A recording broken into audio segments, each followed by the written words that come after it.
ഒരു ഉത്ഥാന ഫ്രൂട്ട് ഫലം ഉണ്ടാവുന്നുണ്ട് അല്ലേ?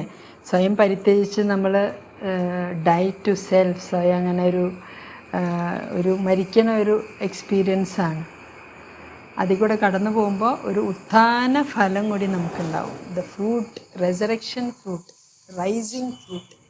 ഇഷ്ടപ്പെട്ട ഭക്ഷണം ഉപേക്ഷിക്കാൻ തുടങ്ങിയപ്പോൾ ഇതൊരു ഇടയ്ക്കിടയ്ക്ക് ഒരു പ്രാക്ടീസ് ആക്കി മാറ്റാൻ സാധിച്ചു.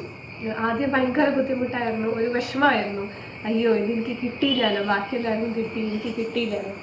പിന്നെ ഞാൻ ചിന്തിച്ചു, ഇതുകൊണ്ട് മറ്റവർക്ക് എന്തോ ഉപകാരം, ഞാനിങ്ങനെ ചെയ്തതുകൊണ്ട് മറ്റവർക്ക് എന്തോ ഉപകാരം കിട്ടണം. അപ്പോൾ ഒരു പ്രാവശ്യം ഇങ്ങനെ ഒരു മിഠായി പരിത്യജിക്കാൻ ഇടയായി. ഞാൻ കഴിച്ചില്ല. അപ്പോൾ പെട്ടെന്ന് ഒരു ഫീസ്റ്റ് ഡേയോ അല്ലെങ്കിൽ ഒരു ബർത്ത്ഡേ, ഒരു സെലിബ്രേഷൻ വന്നു. അപ്പോൾ പെട്ടെന്ന് എനിക്ക് ഓർമ്മ വന്നു, ഒരു സമ്മാനം കൊടുക്കണം അല്ലെങ്കിൽ എന്തെങ്കിലും കൊടുക്കണം. അപ്പോൾ അത് ഓർമ്മ വന്നു, എൻ്റെ ബാഗിൽ ഞാനിത് കഴിക്കാതെ വെച്ചിട്ടുണ്ടല്ലോ. അപ്പോൾ അത് അന്ന് കൊടുക്കാൻ സാധിച്ചു. ആ വ്യക്തിക്ക് കൊടുക്കണം. പക്ഷെ അത് അന്ന് കൊടുക്കാൻ സാധിച്ചു. അത് അന്ന് ഒരു പാഠം പഠിച്ച പോലെ വളരെ സന്തോഷം തോന്നി. ഒരു ഉപകാരമായല്ലോ.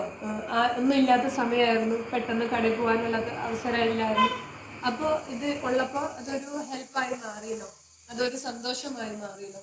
അപ്പോൾ അതൊരു പ്രാക്ടീസായിട്ട് തന്നെ എടുക്കാൻ തുടങ്ങി. ഇങ്ങനെ കൂട്ടി വെച്ചിട്ട് പെട്ടെന്ന് ഒരു ദിവസമോ അല്ലെങ്കിൽ ഒരു സ്പെഷ്യൽ ഡേ വരുമ്പോൾ ഒരു വ്യക്തിക്ക് കൊടുക്കാനോ അല്ലെങ്കിൽ 2-3 ആൾക്കാർക്ക് ഇങ്ങനെ കൊടുക്കാൻ വേണ്ടിയിട്ട് എൻ്റെ കയ്യിൽ ആയിട്ടുള്ള ഒരു ചെറിയൊരു സമ്മാനമായിട്ട് കൊടുക്കാനായിട്ട്. അടുത്ത പ്രാവശ്യം ആർക്കെങ്കിലും സ്വീറ്റ്സ് വേണമെങ്കിൽ സ്വീറ്റ് ബാങ്ക് എനിക്ക് പരിശുദ്ധ കുർബാനയുടെ ആ ഒരു എക്സ്പീരിയൻസിന് ശേഷം, മീൻസ് ആ ഒരു കാര്യം ചെയർഫുള്ളായിട്ട് എടുക്കാൻ തുടങ്ങിയപ്പോൾ അങ്ങനത്തെ കുറേ സിറ്റുവേഷൻസ് വരാൻ തുടങ്ങി. അപ്പോൾ ഞാൻ ഓക്കെ എന്നും പറഞ്ഞ് അങ്ങനെ ആക്കാൻ തുടങ്ങി. അത് കഴിഞ്ഞ് ഒറ്റ പാട്ട് കുർബാനയും കിട്ടണില്ലേ?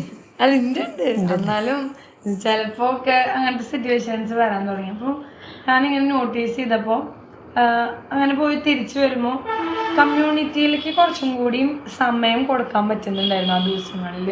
അങ്ങനെ കുറേ ടൈം ടേബിളിൽ തന്നെ കുറേ റഷ് വരുന്നത് ഒഴിവാകാൻ തുടങ്ങി. അപ്പോൾ കുറേ ടെൻഷൻസ് ഒഴിവാകാൻ തുടങ്ങി. അപ്പോൾ അതൊരു കമ്മ്യൂണിറ്റിക്ക് അതൊരു കോൺട്രിബ്യൂഷനായി. പേഴ്സണലായിട്ട് എൻ്റെ ഈ പരിശുദ്ധ കുർബാനയുടെ ഈ ഫാൻറ്റസി ആയിട്ടുള്ള ഈ ഒരു മേഖല മാറിയിട്ട് റിയാലിറ്റിയിലേക്ക്, ഓക്കെ പരിശുദ്ധ കുർബാന എന്ന് പറയുന്നത് പാട്ടുണ്ടെങ്കിൽ ഓക്കെ, അല്ലെങ്കിൽ അതിൻ്റെ അർത്ഥത്തിലേക്ക് പോയിട്ട് അങ്ങനെയാണ് അർപ്പിക്കേണ്ടതെന്നുള്ളൊരു റിയാലിറ്റിയിലേക്ക് കുറച്ചും കൂടി വരാൻ സാധിച്ചു. അങ്ങനെ ആ കുരിശ് എടുത്തു ചെറുതായിട്ട്. പാട്ട് പരിശുദ്ധ കുർബാനയൊക്കെ നല്ലതാണ്, നമ്മളെ നന്നായി പ്രാർത്ഥിക്കാനായിട്ട് സഹായിക്കും. പക്ഷെ അതില്ലെങ്കിൽ പരിശുദ്ധ കുർബാന ഇല്ലാത്ത പോലെ തോന്നുകയാണെങ്കിൽ, പാട്ട് മാത്രമല്ലല്ലോ പരിശുദ്ധ കുർബാന, ഈശോയുടെ ആ ഒരു great sacrifice, holy great sacrifice, ആ പരിഹാര ബലി, സ്നേഹബലി, ഈശോനെ തന്നെ തരുന്ന ബലി, അപ്പോഴാണ് നമുക്ക് ഇങ്ങനെ ഈ ഒരു കാര്യം എന്നെ ഒന്നും കൂടി ഒന്ന് അടിമപ്പെടുത്തുന്നുണ്ടോ, എന്തോ ഒരു റോങ് എൻസ്ലേവ്മെൻറ്റ് വരുന്നുണ്ടോ എന്നുള്ളൊരു, അല്ലെങ്കിൽ റോങ് അഡിക്ഷൻ. ജ്ഞാനത്തിൻ്റെ പുസ്തകത്തിൽ നമ്മൾ വായിച്ചിട്ടുണ്ട്, ജ്ഞാനമാണ് എല്ലാം രൂപപ്പെടുത്തുന്നത്. ഉൽപ്പത്തിയുടെ പുസ്തകത്തിൽ നമ്മൾ കണ്ടു, ഭൂമി രൂപരഹിതമായിരുന്നു, രൂപം ഉണ്ടായിരുന്നില്ല. പിന്നെ പരിശുദ്ധാത്മാവ് ചലിച്ചുകൊണ്ടിരിക്കുന്നു, സൃഷ്ടികർമ്മം, അപ്പം അങ്ങനെ രൂപം കിട്ടുന്നു ഭൂമിക്ക്. അപ്പോൾ നമ്മുടെ ജീവിതത്തിൽ ഈ ഭോഷത്വം വരുമ്പോൾ, ദുഷ്ടാരൂപികളുടെ സ്വരം കേട്ടിട്ടാണ് ഈ ഭോഷത്വം വരിക. അങ്ങനെ ഭോഷത്വം വരുമ്പോൾ നമ്മുടെ ഉള്ളിലുള്ള ജ്ഞാനം കൂടി പോകുന്നു.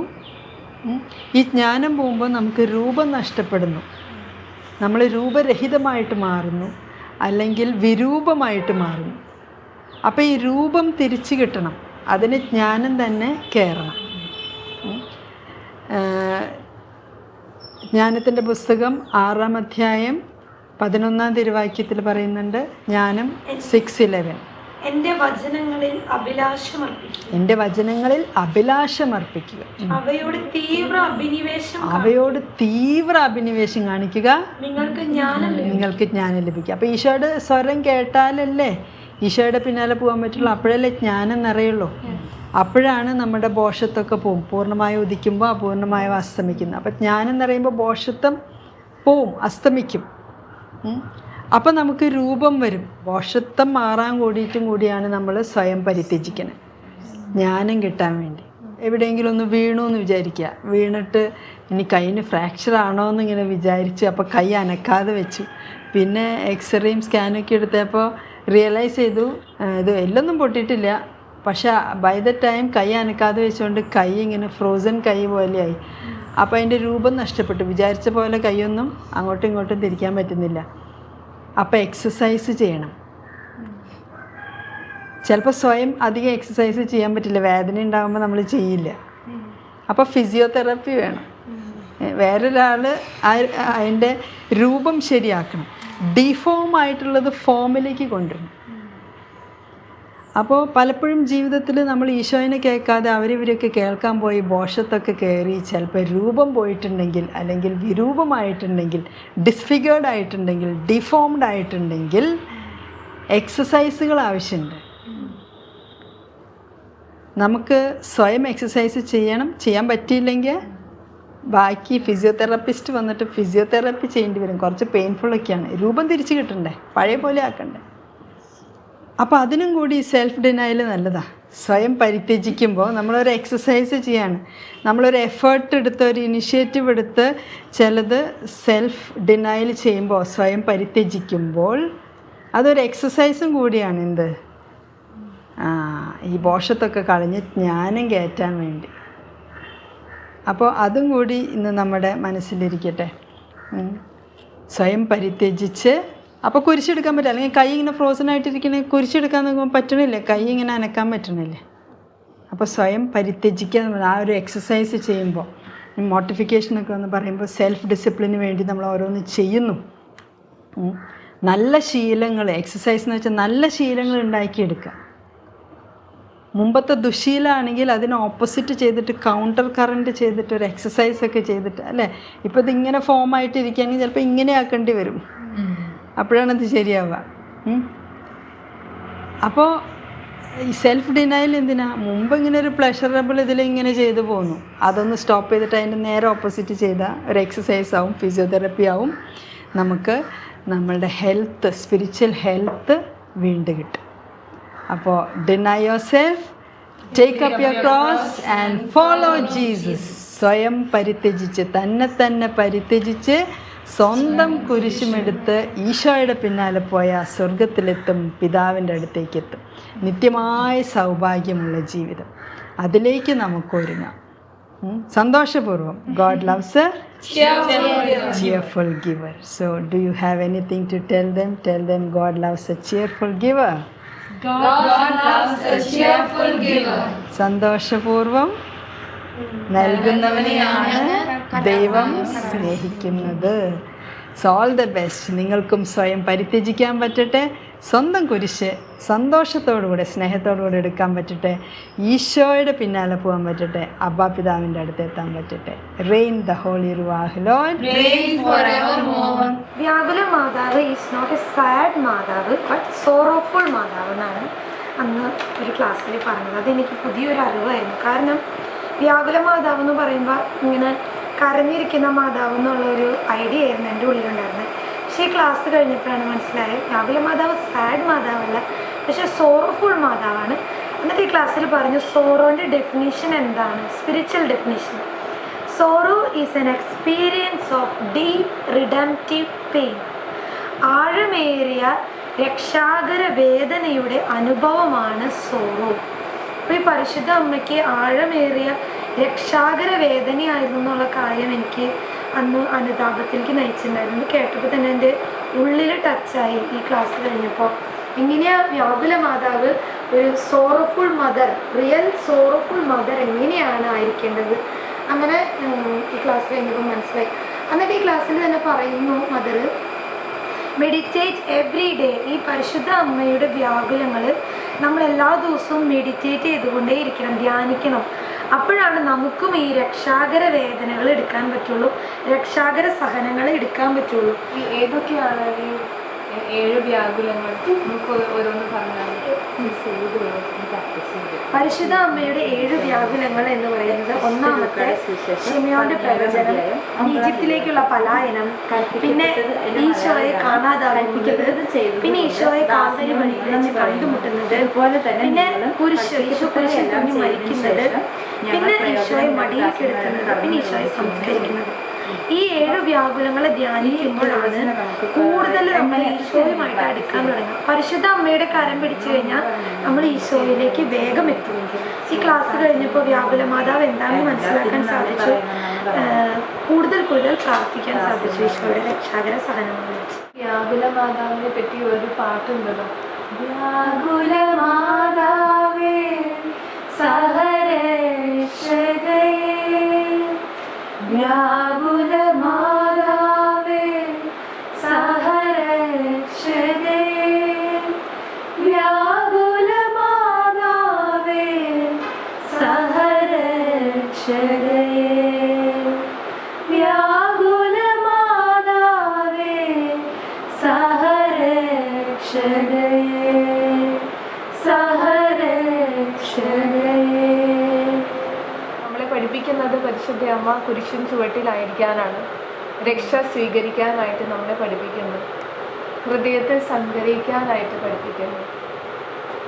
പരിശുദ്ധ അമ്മയെ പോലെ നമുക്കും ആ രക്ഷ സ്വീകരിക്കാൻ മറ്റുള്ളവരെയും കൂടി സഹായിക്കാം.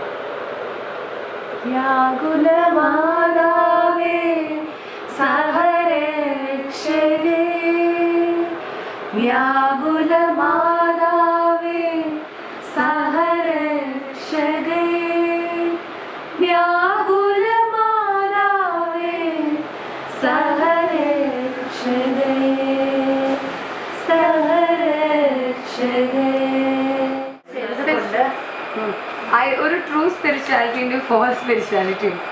ട്രൂ സ്പിരിച്വാലിറ്റി എന്ന് പറയുന്നത് is based on the word of God. False spirituality is based on human words അല്ലെങ്കിൽ ഈവൽ വേർഡ്സ്. നമ്മൾ ആരെ എപ്പോഴും കേൾക്കണമെന്ന് നമ്മൾ ശ്രദ്ധിക്കണം. നമ്മളെപ്പോഴും ഹ്യൂമൻ വേർഡ്സിലേക്കാണ് പോണത്, അതോ ഹോലി ബൈബിളിലുള്ള വേർഡ് ഓഫ് ഗോഡിലേക്കാണ് തിരിയുന്നത്. True spirituality will be led by the holy spirit and false spirituality by the human അല്ലെങ്കിൽ ഈവൽ സ്പിരിറ്റ്. ഇത് ഈ ഫെയ്ത്ത്, ഹോപ്പ് ആൻഡ് ലവിൽ ഇങ്ങനെ ഹീലിംഗിൻ്റെ ഒരു ബേസിസിലായിരിക്കും ട്രൂ സ്പിരിച്വാലിറ്റി ഉണ്ടാവും. Opposite of faith, hope and ലവിലായിരിക്കും ഫോൾസ് സ്പിരിച്വാലിറ്റി ഉണ്ടാവുക. Harmonious, loving God and neighbour. എപ്പോഴും ദൈവസ്നേഹം ഉണ്ടെങ്കിൽ നമുക്ക് പരസ്നേഹം കാണും.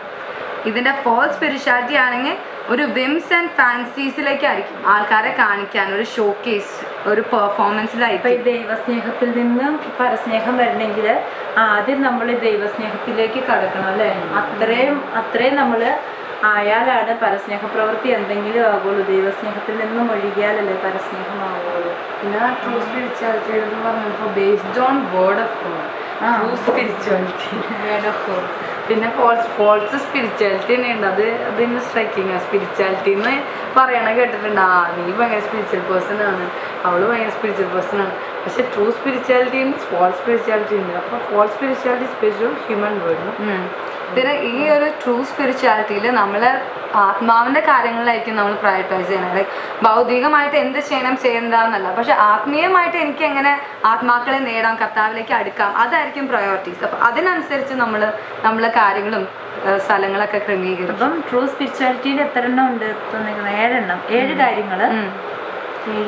Based on the word of God, based on human words അല്ലെങ്കിൽ evil words, led by the Holy Spirit, led by the human spirit അല്ലെങ്കിൽ evil spirit, faith, hope and love, and opposite of faith, hope and love, harmonious, loving God and neighbor അല്ലെങ്കിൽ whims and fancies. True spiritualityയിൽ genuine and authentic ആയിരിക്കും, അല്ലെങ്കിൽ false സ്പിരിച്വാലിറ്റിയിൽ showcase spirituality, hypocrites ആയിരിക്കും. Word of God, Bible ആയിരിക്കും അതിൻ്റെ base. നമ്മൾ ഏതൊരു കാര്യം ചെയ്താലും അപ്പം നമ്മളെ അത് വീണ്ടും ട്രൂ സ്പിരിച്വാലിറ്റി പരിശുദ്ധാത്മാവായിരിക്കും നയിക്കുന്നത്. ഒന്നാമത്തത് ട്രൂ സ്പിരിച്വാലിറ്റി ആണെന്ന് നമുക്ക് ചെക്ക് ചെയ്യാൻ ശ്രദ്ധിക്കേണ്ടതാണ്. ഒന്ന്, നമ്മൾ വേർഡ് ഓഫ് ഗോഡ് ആണ് പ്രാക്ടീസ് ചെയ്യുന്നത്, നമുക്ക് ഓർത്തിരിക്കില്ല വേർഡ് ഓഫ് ഗോഡ്. രണ്ടാമത്തെ പരിശുദ്ധാത്മാവാണ് എന്നെ നയിക്കുന്നത്.